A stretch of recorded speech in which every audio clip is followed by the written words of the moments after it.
Let's go through this step by step. How did a girl who was brought by her parents to the United States from Lebanon, your home country, schooled in the United States, clearly smart, went to university in Texas, read history.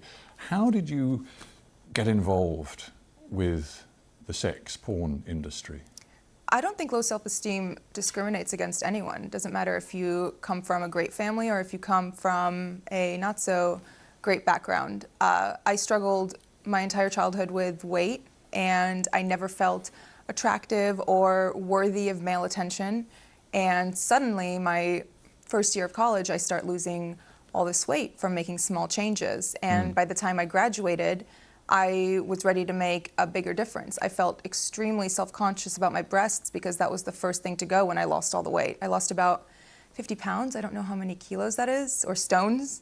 Well, it's a considerable amount of weight. Yeah. It changed your body, it changed you physically. Completely. Yeah. So my biggest insecurity was my breasts. So I wanted to more or less go back to what they normally were. And once I did that, I started garnering all of this attention from men, and I was never used to it. And I felt like unless I held on to it and kind of did what was asked of me or what was expected of me, it would go away. And after feeling what it was like, that validation and, you know, the compliments for the first time, I did not want that to go away. You were spotted, I think, on a street. I mean, there you were a young graduate wanting to sort of find a job, and you were spotted on a street by a guy who said, I can work with you, and clearly he opened up and said, it's the porn business. What was it in you that far from running away, was drawn into it? It wasn't, that's not how it was. It wasn't just, hey, do you want to come do porn? It was more so, oh, you're beautiful. Like, would you like to do some modeling? Oh, you know, you have a great body. Like, I think you'd be great in nude modeling, things like that. And after I came and toured the studio, you know, it was very respectable. It was a gorgeous location. It was in Miami, in Doral, Florida. It was clean. Everyone who worked there was nice. All of their cubicles were decorated with family photos. Like, it was nothing dodgy or that made me uncomfortable. And after the first time I went in wasn't the first time I filmed a porn movie. It was the second time. The first time was more so, do you want to do this? Like, sign the paperwork, et cetera, et cetera. Look back at your younger self, because obviously now you're 26, but this is when you were 21. Do you look at that 21-year-old and feel that she was used, she was very much a victim? I feel like she didn't have the tools to identify that she was being taken advantage of, and that what she was being told was lies. Maybe not so much lies, but, you know, trying to manipulate me to doing what they wanted me to do. I don't really see myself as a victim. I don't like that word. I did make my own decisions, even though they were terrible decisions. I think that something needs to change in the way women are approached, if even they are approached. After you made the video that I want to talk about in a moment, which involved you wearing the Islamic dress, the hijab, you, for a time, were the #1 most popular porn actress on Pornhub. You were getting hundreds of millions of views. And yet, despite that, in the porn world stardom, you were paid a grand total for all the 12 sex videos you made. You were paid a grand total of $12,000 US. And yet you made millions and millions of dollars for both Bang Bros, the company that you worked with, and Pornhub, the aggregating site. How could that be?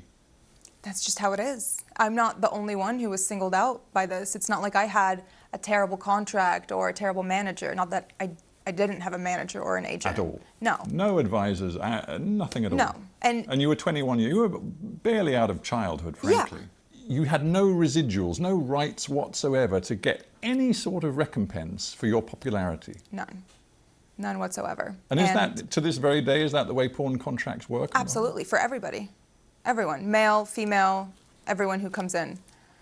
Now, I think we have to get to this one particular, and I mentioned at the beginning, the notorious video you were involved in, which actually involved 3 young people. You were one of them, and you were wearing the Islamic headscarf, often known as hijab. And of course, then it developed into a sort of a sex scene. You must have known how provocative that was. I verbatim told them, you guys are going to get me killed. And they said? They just laughed. Why didn't you then say, I'm not doing it? Intimidation. I was scared. But I knew that if I said no, it would, you know, they're not going to force you to do it. At that point, that's rape. No one's going to force you to have sex. But I was still scared. I mean, have you ever felt scared not scared, but nervous to speak up and say something at a restaurant when your food's not right and the waiter comes by and says, how is everything? I was intimidated. I was nervous. They just saw you, frankly, as a money machine. Absolutely. But you still had no advisors, you had no lawyer, you had no nothing. So what 21-year-old has a lawyer on retainer? I'm just trying to get my head around how stressful this must have been, and whether even now, because you sit here so poised and obviously a lot of time has passed and you've moved on, but do you think there is some sort of post-traumatic stress that is in you from this experience? Yes, and I think it kicks in mostly when I go out in public, because the stares I get, I feel like people can see through my clothes, and it brings me deep shame. It makes me feel like I lost all right to my privacy, which I did, because I'm one Google search away. Yeah. And those images you cannot expunge. No. You have no right, even though it is deeply personal to you, you have no right to remove them from anybody's view around the world. Yeah. It is very hard.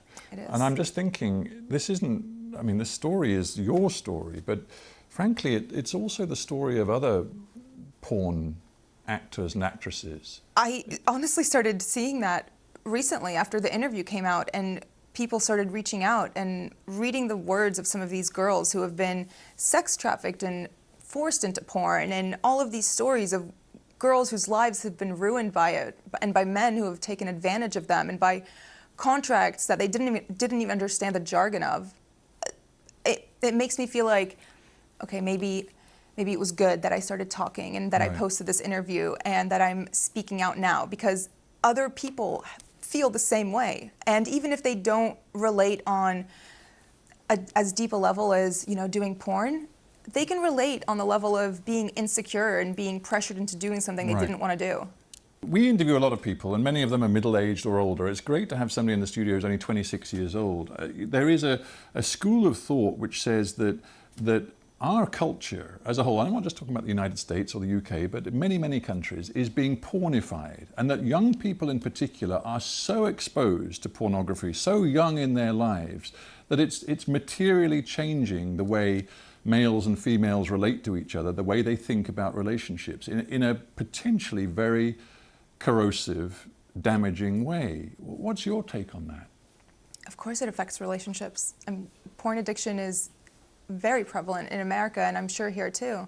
The things that men see in videos, they expect from the women in their lives, and that's just not reality. No one is going to be that perfect. No one is going to do those acts on a Wednesday night with the person they love. If you could speak to that 21-year-old Mia Khalifa walking down the street in Florida, stopped by the guy who said, "You're beautiful, you're lovely, I can work with you," what would you tell her to do today? There's mace in your purse for a reason. Use it. Run.